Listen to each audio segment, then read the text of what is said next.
Welcome to the Eventful Entrepreneur with Krista Graham, where we embark on an exciting journey through the dynamic intersection of weddings and entrepreneurship. Join me, Krista Graham, your guide in the world of growing a successful wedding business.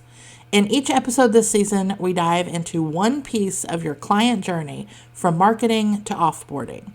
Whether you're a seasoned wedding pro or just starting, this podcast is your go-to resource for navigating the intricacies of the wedding industry. Hello, everybody, and welcome back to the Eventful Entrepreneur podcast. I'm your host, Krista Graham. I'm a wedding planner in Metro Detroit, and I am newly a virtual assistant for wedding professionals. I decided to branch out and offer virtual assisting officially. I have done it in an unofficial capacity for a while, but wanted to kind of put my stamp on it and make it official. So, this is my brief plug for if you need help, especially with email organization, digital file organization, systems auditing, building out systems. I am your gal for that. So, today we are going to talk about what happens and what should you do when a client's vision or scope for their wedding or event changes significantly. We're going to talk about how common it is. We're going to talk about the challenges that come along with that. How do you handle the shifts? Um, what might need adjusting in your contract? Things like that. So, why does this happen? There could be many reasons. The first reason is a client really doesn't know what they want. And then they change their mind because they don't know what they want. So they just keep continually changing their mind based on the newest thing that they've seen or the newest information. They might have a change in budget, and that could be up or down.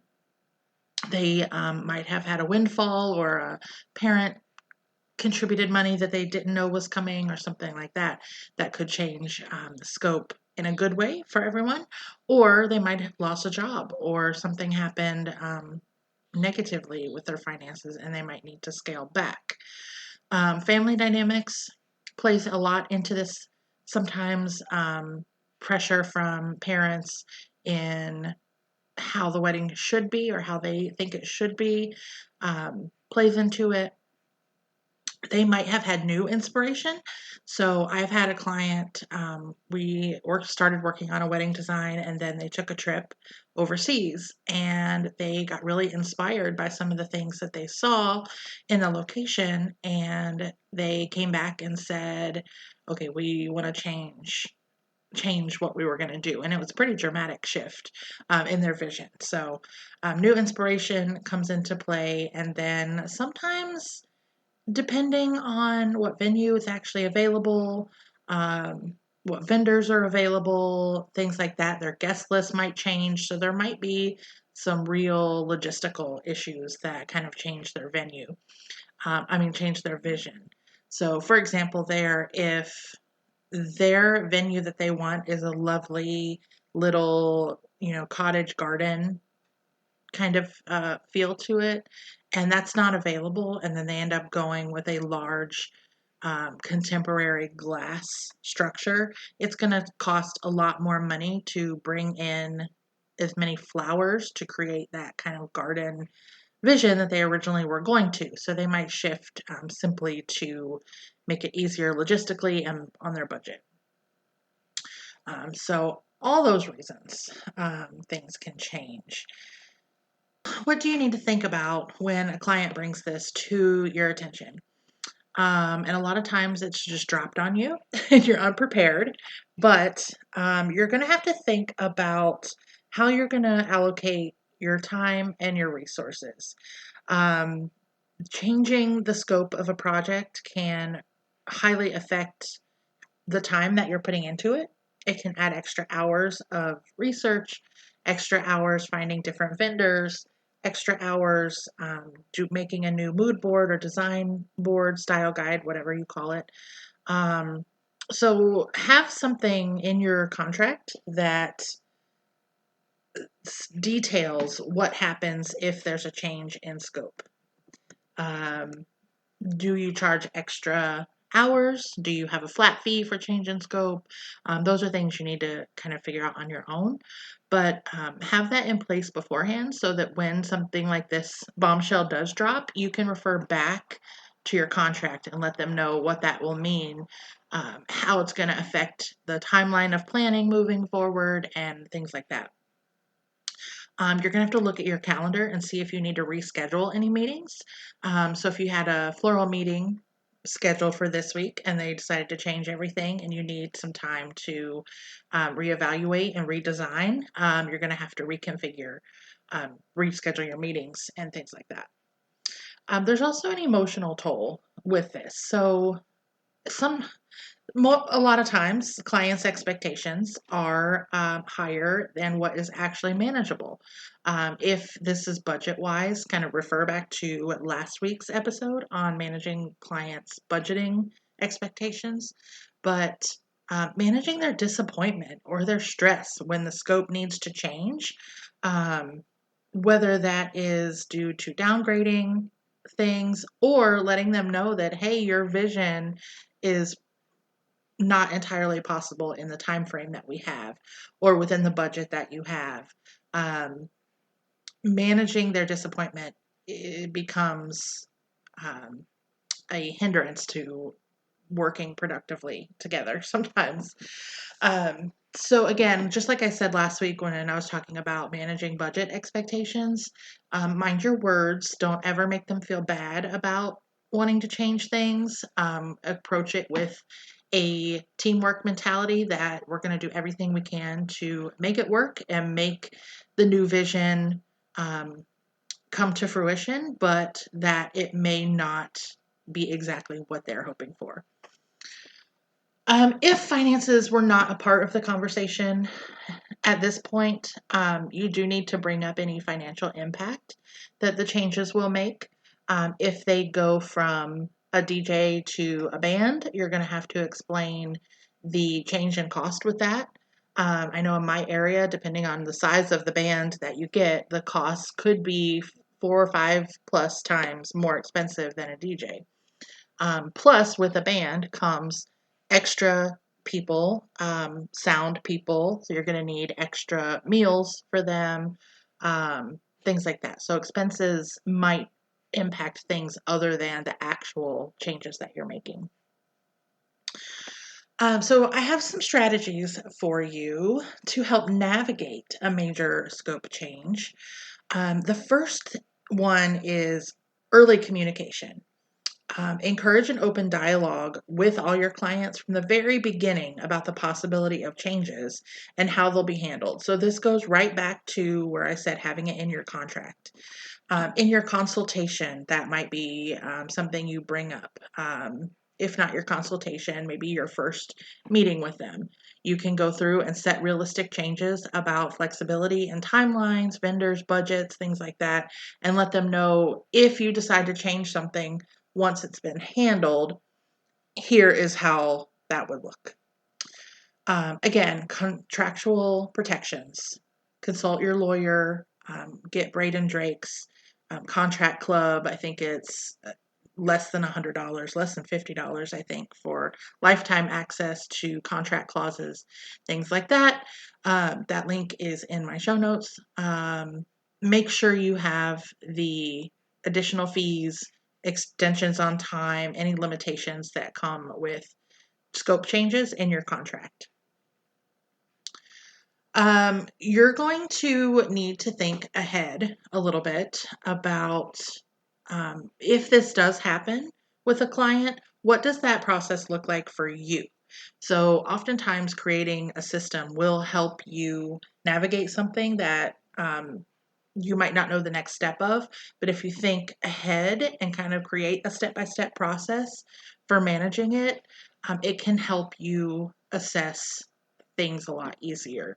So, kind of like creating, if you're a mom, creating a birth plan and thinking through all the things that could, potentially go wrong and how you're going to address that, it helps you address it from a non-emotional standpoint when you're in the middle of it. Discuss the importance of documenting everything and being transparent. So if you are going to change the scope of things, let's say they hired you for day of wedding management, and they decide they can't do all the planning, they don't have enough time to research vendors, and they want to upgrade their service to like a partial planning. Um, Document all of that in your new proposal and your new contract. Update any timelines that they've signed off on, things like that. Just make sure everything is super, super clear. Help manage expectations on timelines and how quickly things are going to happen. So if you have given them your next steps and they have thrown you a curveball and added something or changed something, you need to tell them, okay, is this more important? Is this change and getting this change locked in more important than securing, your next vendor that we had on the list? And this is where you come in as a professional, and you can oftentimes tell them, we need to hire XYZ before we address this change. So maybe you need to tell them, this month we're still going to stick to our timeline, our to-dos, and then next month we will address this change and see what we need to do going forward with it. So helping them prioritize what can be realistically accomplished is often helpful. If you need help, if you're a planner and this change involves the DJ or the florist or the catering, don't be afraid to reach out to them and ask. You're not a caterer, so you may not know all of the things that this would affect for them if the client changes from a buffet to plated dinner service. So reach out to the caterer. Reach out and ask them, what questions do you need answered? What information do you need? Do we need to set up a call with the client and go over these new expectations? Communicate with all the vendors involved and make sure everyone is on the same page. That is so, so important. You're going to need to discuss how to leverage the vendor relationships to accommodate the changes. So getting the client in a meeting with the vendor oftentimes helps. Biggest overlying tip I can offer is, especially when you're talking about money, but not always money, you need to remain professional and you need to empathize with the client without overextending yourself emotionally. This is not your wedding. I know we often tie ourselves to our clients and we feel all the same feels that they do, but you need to be the professional. You need to offer suggestions. It's not your fault if you can't make a change in scope work. It's not your fault if things are going to be more expensive than they anticipated it being, and they're disappointed that they can't have it. It's not your fault. Remain professional. Give them options. Let them know what their choices are. And then you can go over next ways to move forward. Oftentimes, the thing that will help ease a disappointment is action, right? So go over the next steps. So what does this look like? What do you need from the client?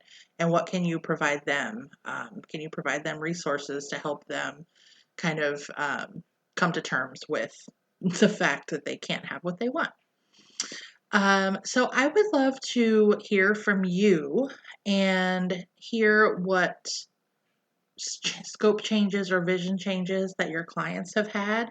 Spotify, especially if you're listening on Spotify, they have a comment section now, so you can go there and comment there. You can also click the link in the email to ask any questions for an upcoming Q&A episode. And I hope you have enjoyed this. I hope it was helpful for you. And I will be back next week. Let's see what we're talking about next week. So next week next month, it's October already. Oh my gosh. We are going to start talking about the actual event. So for the whole month of October, we're going to be talking about preparing clients for their event, how to set up vendors for success on the wedding day, what does my execution coordination process look like, what do I do the week of the wedding, what does that look like, handling problems that arise on the wedding day, following up with clients after their event. All of that is going to be going forward. So October is going to be all about the event. November is going to be about offboarding those clients. So after the event, what do you need to do? And then we are done with season 2. I cannot believe that we are so far into 2024. So again, managing client expectations, keeping clear communication. I think I've probably said that every single episode, but I'm always happy to talk about it. So I hope you enjoyed this, and I am going to stop rambling and sign off here. Before we end today's episode, I want to share a new challenge that I created to help you organize your email inbox and create streamlined email workflows so you spend less time in your inbox. If you're drowning in a sea of unread emails, or if you find yourself struggling to stay on top of client communications and project deadlines, fear not, because I can help. Join my 3-day email challenge designed specifically for wedding pros to stay on top of their client communication. In this challenge, I'll show you how to conquer your email inbox once and for all. I'll teach you the STAR processing system, a simple yet powerful method for managing your emails efficiently. Plus, I'll walk you through setting up a labeling system to organize your emails by project or client, and I'll share strategies for establishing daily email routines that keep you focused and productive. Imagine starting each day with a clear, clutter-free inbox and ending it feeling accomplished and in control. With the Mastering Your Email Inbox 3-day challenge, you'll learn how to achieve the elusive Inbox Zero every single day and reclaim your time for the things that truly matter. So, are you ready to take your first step toward email freedom? Sign up for the challenge today by visiting kristagram.com/challenge. You'll receive daily emails packed with tips, strategies, and actionable steps to transform your inbox and supercharge your productivity. Don't let your email inbox hold you back from reaching your full potential in the wedding industry. Join the challenge and take control of your inbox and your business starting today.